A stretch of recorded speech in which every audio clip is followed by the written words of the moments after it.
Tai ugdymo instituto DNR yra domė. Domė tai yra, toksai neatsitiktinis dėmesys, bet nuolatinis dėmesys. Jisai tarsi tūno mūsų visų viduje. Tai ta domė, tai kam tas dėmesys? Tai dėmesys tai augančiai kartai, apskritai, žmogaus ūkčiai ir nuolatinis tas budrumas. Tam, kas vyksta aplinkui, kas susijęs su ugdymo kontekstu. Ir ne tik.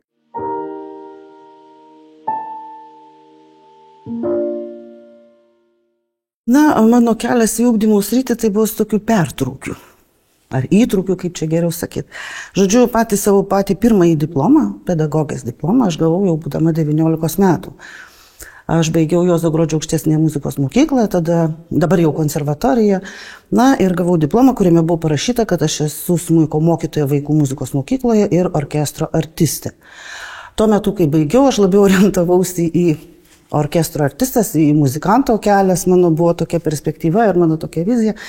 Bet diplome jau parašyta, kad aš esu mokytoja smuiko ir taip susiklostė gyvenime aplinkybės, kad vis tik tai man teko dirbti. Metus laiko aš dirbau ir smuiko mokytoja vaikų muzikos mokykloje. Šiaip buvau labai jauna, bet man sekėsi muzikos mokykloje puikiai, tačiau aš dirbau tik tai 1 metus, nes labai pasirodo nusikaltau mokyklos vadovybei. Aš tiesa dirbau Vilkaviškyje, gyvenau Kaune tada, dirbau Vilkaviškio muzikos mokykloje ir savo mokinius atvežiau į Kauną į Diterio Bolano koncertą. Ir mes buvom koncerte ir jie paskui nakvojo pas mane, žinoma, su tėvų leidimu ir viskas buvo gerai ir kitą dieną aš juos palydėjau į traukinį, jie parvažiavo namo. Bet kaip visuomet kažkam nepatiko ir mokyklos direktorė per susirinkimą mokytojų pasakė, kad taip, Venclovaitę turime atleisti iš darbo, nes jūs neįsivaizduojat, ką jinai padarė. Ir kolegos tada manęs klausė, po to, tai ką tu padarei? Tai aš pasakiau, kad tiesiog atvežiau vaikus į koncertą. Taip, tai buvo toks laikas, toks laikmetis. O po šito darbo aš tiesiog persikrausčiau į Vilnių ir jau dirbau kitame darbe, savo pagrindiniai darbovietėje, sakau, kad pagrindiniai, todėl kad joje dirbau 18 metų ir bedirbdama iš tiesų aš baigiau visus mokslus, kurie jau ir galiausiai mane atvedė į universitetą, jau kaip dėstytoja. Taigi, antrasis mano etapas prasidėjo tada, kai aš nusprendžiau studijuoti filosofiją, nes, man dirbti darbe pasidarė labai liūdna, kažko trūko, reikėjo veiklos. Aš manau, kad aš dabar atitinku tą žmogų, kuris mokosi visą gyvenimą, turbūt šitą atitinku versiją tokią.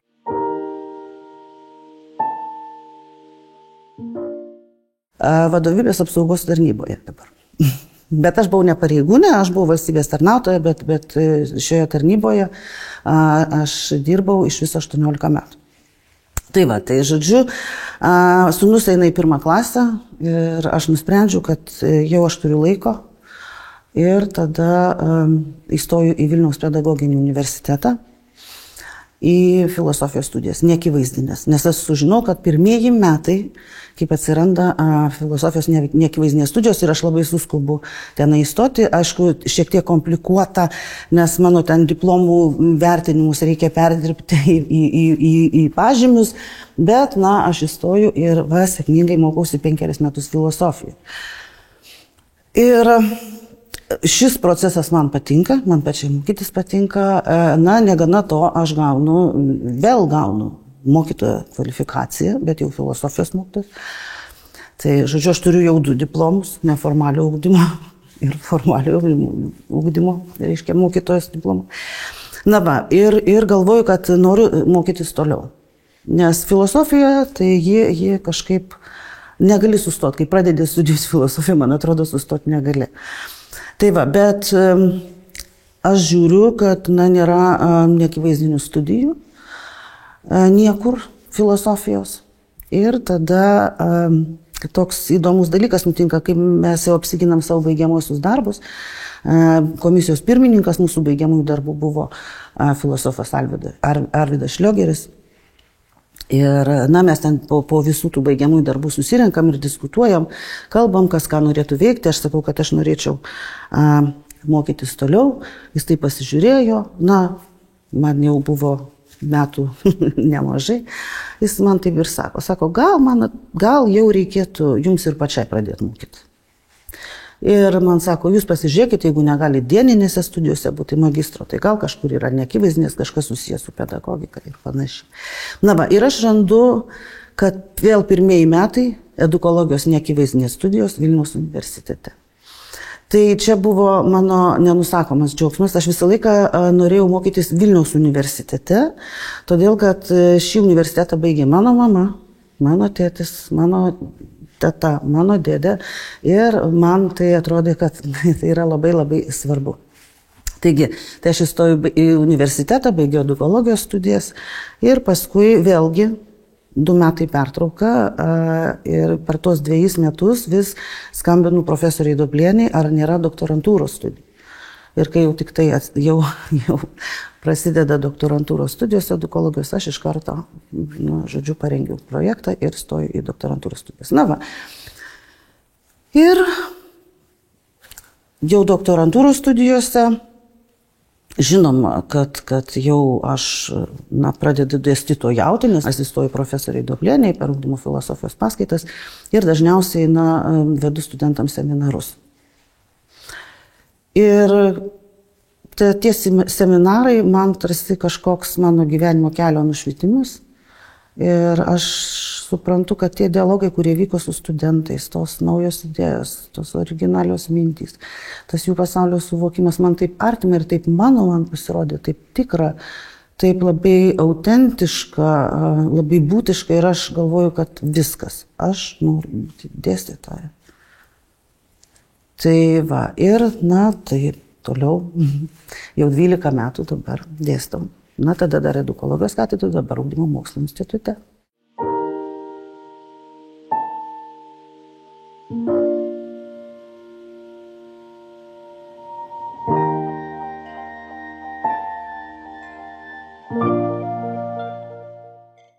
Tai ugdymo filosofija kaip yra aišku, aš ir tiesiog profesorės Duoblienės mokinė, beje, jos pirmoji doktorantė. Tai žodžiu, ir tuos seminarus, kaip ir minėjau, doktorantūros studijose vedžiau studentam ir dabar, pati dėstau ugdymo filosofiją. Tai čia toksai, tarsi logiškas tęstinumas viso to, ko aš mokiausi. Ugdymo filosofija atveria galimybę iš tiesų apmastyti realią situaciją, kokia yra dabar ugdymo situacija, pažvelgti visiškai kitaip, kur kas plačiau, kur kas giliau. Kita vertus, filosofijos idėjas galima praktiškai taikyti ugdyme, tarsi išbandyti ugdymo kontekste. Aišku, tai toks sudėtingas procesas. Kaip aš sakau, nuleisti iš aukštybių į tą tokį praktinį lygį ir dar pasižiūrėti, kaip veikia ir ar pasiteisina ar panašiai, bet tada ir kažkam tai daryti reikia. Žodžiu, tai, be ugdymo filosofijos, man atrodo, šiandien dieną mes turbūt ir nelabai suvoktumėm, kas vyksta tame švietimo procese. Ir galiausiai, tai ugdymo filosofija, padeda ne tik tai, išvelgti šiandien dienos realijas, bet iš tikrųjų ir kažkaip mums padeda ir formuoja mūsų tą tokį matymą į ateitį. Mes galim, aišku, dabar tik tai spėti, bet vis tiek mes turime tą daryti, mes negalime negalvoti apie ateitį, ką aš, pavyzdžiui, ir sakau savo studentam, būsimiem pedagogam, kad mokytojas tai yra ateities profesija, susijusi su ateitim, ne tiek pačios ateities, bet vis tiek susijusi su ateitim, nes tu negali visą laiką trypčioti vietoj, ypatingai šiandien dieną, kai pasaulis šitaip keičiasi. Tai ir mes keičiamės ir visą laiką reikia tik tai bėgti, suspėti, kol čia spėjai išanalizuoti vieną kažkokį kontekstą, jau atsiranda kažkokia kita naujovė ir turi vėl ją analizuoti, vėl pamatuoti. Ir taip tokia, žodžiu, tas tempas yra labai greitas ir kas jau ugdytojai tai turi spėti koja. Kai manęs, pavyzdžiui, paklausė, tai tu vertybių kursą turi, tai ką ten tu šneki? tarsi vertybės, tai kaip ir viskas visiems aišku. O čia dar aš turiu visą kursą, tai kas čia vyksta ir tada, studentam buvo, pavyzdžiui, kurso pradžioje, aš sakau, kad jeigu jūs galvojat, kad jūs gausite atsakymus į klausimus, tai sakau, aš manau, kad ko gero baigus šį kursą jums tų klausimų dar daugiau iškils. Tai vertybės. Vertybės tai kas yra žmogaus gyvenimo matas ar ne, žmogaus gyvenimo prasmės matas. Ir apskritai vertybių koncepcija yra labai sudėtinga ir daugiareikšmė. Ir žmogus iš tikrųjų gyvena, pasimdamas savo kažką išorinio pasaulio. Jisai visą laiką gvildena kažkokius jam rūpimus klausimus. Ir tą išorinį pasaulį jisai, nori pasidaryti tokiu labai savu ir jaukiu. Ir va čia labai svarbu yra, tos vertybės. Nes vertybės tai yra, kaip tam tikras žmogiškumo principas. Mes stebim žmonės ir galim pasakyti, kokiomis vertybėmis jisai vadovavosi. Tai vertybės nėra toks paprastas fenomenas. Tai yra sudėtingas fenomenas. Aš dabar čia nesiplėsiu ir nekalbėsiu apie tai, kiek yra įvairiausių teorijų, kokių prieigų ir panašiai, bet kaip reikia, ką reikia daryti, kodėl tame ugdyme turi atsirasti tos vertybės. Kad reikia suprasti, kad tos vertybės nėra kažkoks elementariausias įgūdis, kad jos formuojasi žmogaus viduje ir ilgą laiką. Ir, kaip aš sakau, pavyzdžiui, švietimo įstatyme, kas yra svarbu, švietimo tikslai, 3 straipsnis. Ir kas pats pirmas tikslas yra, kas išugdyti kiekvienam asmeniui vertybinės orientacijas. Tai nuo to ir pradeda. Kai pradedi pamažu gilintis į tai supranti, kokia vis tik tai yra šiandieną sudėtinga tema. Ir kokia vertybių transformacija vyksta. Ir kad šiandieną net už kai kurias vertybės reikia tiesiog pakovoti. Tai, žodžiu, aš manau, kad ši tema jinai visuomet bus aktuali. Ir 3. meninis ugdymas, kuris irgi buvo, nuo kurio buvau šiek tiek nutolusi, nors mano disertacija tai yra tarpdalykinė, tai yra edukologija, muzikinis ugdymas ir filosofija, tai yra 3 viename. Ir dabar jau grįžtu vėl prie meninio ugdymo.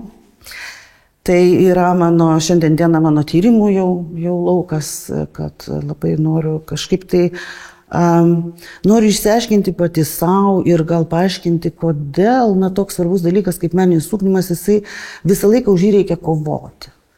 Kodėl jisai lieka tarsi antrailis paraštėse arba jisai lieka priemonė kaip. Tarkim, integruojant turinį, reiškia, žodžiu, kaip pagalba, kad įsisavintų geriau tą dalyką. Arba kad padėtų padaryti aną dalyką. Kodėl meninis ugdymas turi būti kaip? Kai mano gilių įsitikinimų meninis ugdymas ir turėtų būti vienas iš tokių esminių dalykų. Tarkim, jeigu šiandien kalbam apie tas posthumanistinę perspektyvą, turbūt jau čia kolegos kalbėjo apie tai, tai tas tarpdiscipliniškumas, tai yra labai svarbus ir koks yra tenai akcentas, kad visi dalykai, kad nėra jokios hierarchijos, visi dalykai yra vienodai svarbus. O tai meninis ugdymas taip pat.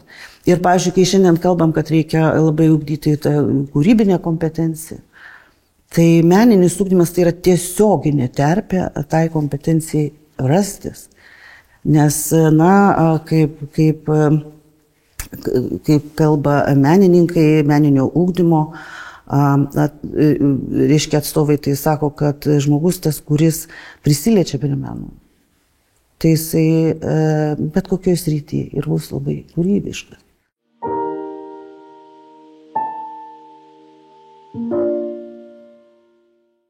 Šiuo momentu tai iš tikrųjų atlieku tyrimą ir kalbinu meninio ugdymo mokytojus. Ir labai noriu atrasti tą meno gelmę jų ugdymo procese. Noriu kažkaip išryškinti tuos privalumus, nors atrodo jau apie juos kalbėta ir viskas pasakyta, bet šiandieną dar į meninio ugdymo lauką irgi ateina ir technologijos. Tai labai įdomu apsvarstyti ir apmastyti tą tokį žvilgsnį kūrėjo kartu su technologijomis, nes jos ateina į pagalbą ir įvertinti, tai kur čia yra tas žmogiškasis kūrybiškumas kiek to kūrybiškumo yra, kiek čia, veikia žmogaus vaizduotė, kiek tie žmogaus duotybės, talentai, ypatingi gebėjimai ir panašiai, kur čia jų vieta. Žodžiu, aš šiuo momentu noriu kažkaip apsvarstyti būtent šitą kontekstą.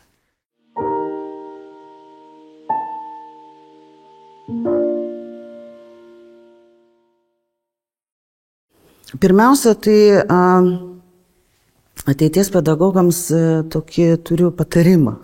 Jisai labai paprastas, bet gal mes tiesiog jį pamirštam.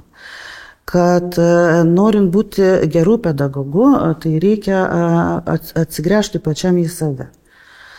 Ir aš sakau, jūs nepamirškit tokių labai tokių subtilių ir svarbių dalykų, kurie jums nutiko mokykloje. Jūs nepamirškit savo patirties, jūs nepamirškit, kaip jūs jautėtės, kai buvot mokiniai ir kokių mokytojų jūs norėjote, kokius juos įsivaizdavot, kokie jie turėjo būti, ką jie turėjo daryti.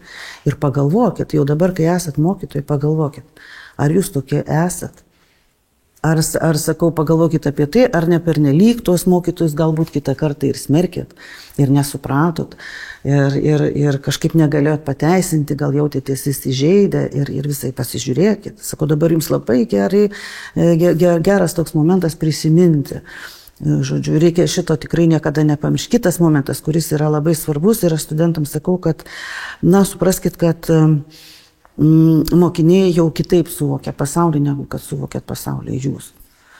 Tarkim, galiausiai, jūs pasaulį jau suvokėt jau kitaip, negu kad suvokėt tada, kai buvot vaikai, ar ne, jūs pasikeitėt ir visa kita. Bet jūs, kai gimėt, jūs pasaulį jau radot tokį kaip sutvarkytą tikrovę. Ir jisai buvo toks. Jisai gal buvo dar be mobiliųjų telefonų, be tų tokių technologijų ir panašiai. O tie vaikai, tai reiškia būsimųjų karta, kurie ateis arba kurie jau atėjo, jie irgi ateina į sutvarkytą pasaulį, bet jau jų pasaulyje. Technologijos, dirbtinio intelekto programos. Tai jau bus tas jų tikrasis natūralusis pasaulis. Ir sakau, tam, kad suprasti, ko nori, kaip reikia ugdyti mokinius, tai sakau, reikėtų tada, pabandyti įsigilinti į tai, kaip tą pasaulį suvokia vaikas. Suprantu, kad čia yra sudėtinga, bet čia ir yra dar ta kūrybiškumo dalis, kuri yra būtina mokytojai. Ir vaizduoti, ir čia reikia tiesiog pabandyti įsivaizduoti. Ir tada, gal sakau, gal kitaip matysit situaciją ir įvertinsit situaciją. Ir trečias toks momentas, kad vis tik tai labai reikia ryšio. Reikia ryšio. Suprantama, kad, pavyzdžiui, didelėse klasėse tai tikrai labai sunku surasti ryšį su kiekvienu mokiniu, bet sakau, jeigu jūs atrasit ryšį nors su vienu, jeigu jūs kažkaip tai gyvenime padėsit nors vienam mokiniui, tai sakau, patikėkit, tai jau bus, sakau, didžiulis jums atpildas. Nors, mokytojo ta profesija yra ir dėkinga, ir nedėkinga, nes iš ties darbas su žmonėmis, nes mokinys yra ir objektas, ir subjektas, darbas su žmonėmis šiaip yra nelengvas, o su vaikais ir dar už kuriuos jauti atsakomybę, tai yra esi atsakingas daugelį prasmių, ar ne, už tą asmenybės ugdymą ir formavimą. Tai, aišku, čia jau kas eina į šitą sritį, tai jau turi turėti tam tikrą pasiryžimą.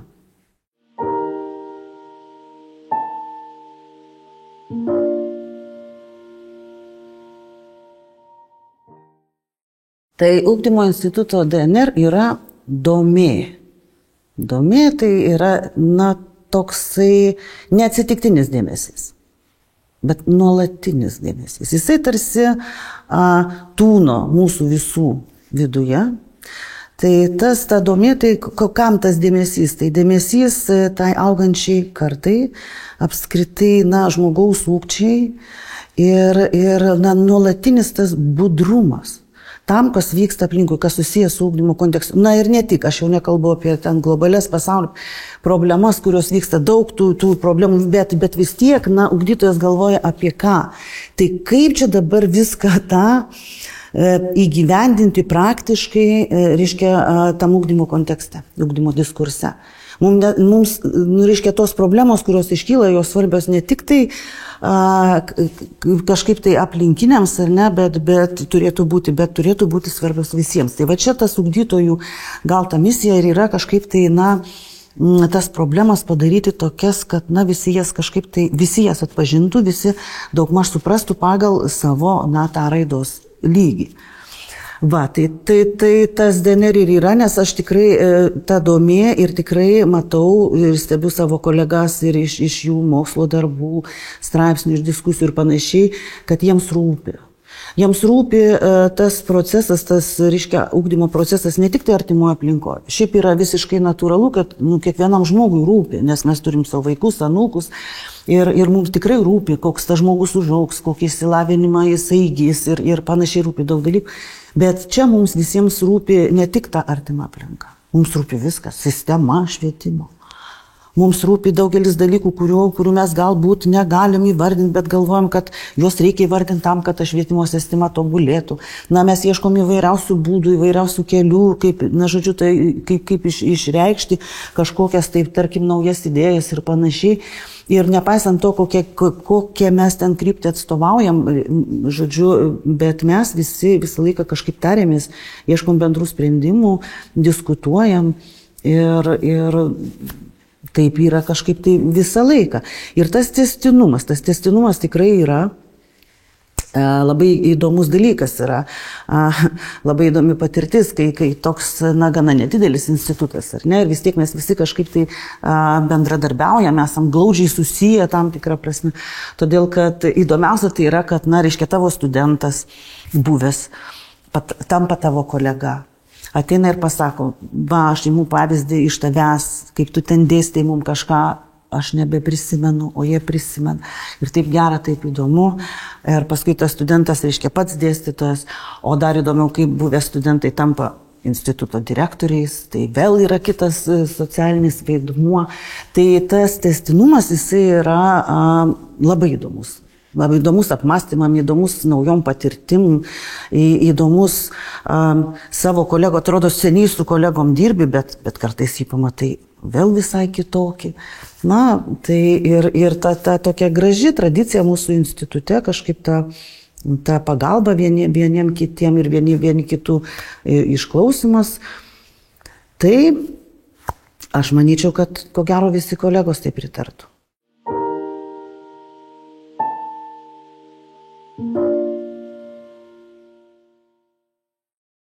Kai aš pradedu studijas, pavyzdžiui, pedagogams ar ne, pradedu paskaitas ir aš visą laiką tikrai nuoširdžiai sakau, nes tikrai taip galvoju ir aš sakau, kad aš jūs visus labai gerbiu. Vien dėl to, kad jūs renkatės pedagogo kelią, arba ugdytojo, ar ne, arba ugdymo mokslininko kelią, nes vadinasi, jums rūpi. Vadinasi, jūs, atsakingi žmonės esat. Nes kitaip, aš galvoju, žmogus, kuris abejingas ateities kartoms, jis tiesiog nesirinktų šito mokslo. Kita vertus, ugdymo mokslai jie reikalauja ir tam tikro atsidavimo. Ir reikalauja labai daug, pareikalauja žmogų patiem iš savęs. Ir kita vertus, vėlgi, studentai, tie, kurie ateina, jie priverčia ir mūsų tobulėti. Mes juos mokom, mes jiems sakom, kažką tai tokio patariam ar ne, jiems suteikiam žinių, bet mes iš jų ir mokomės. Tai aš galvoju, kokie studentai, noriu, kad ateitų tokie studentai, kad iš jų galėčiau pasimokyti. Ir kad iš ties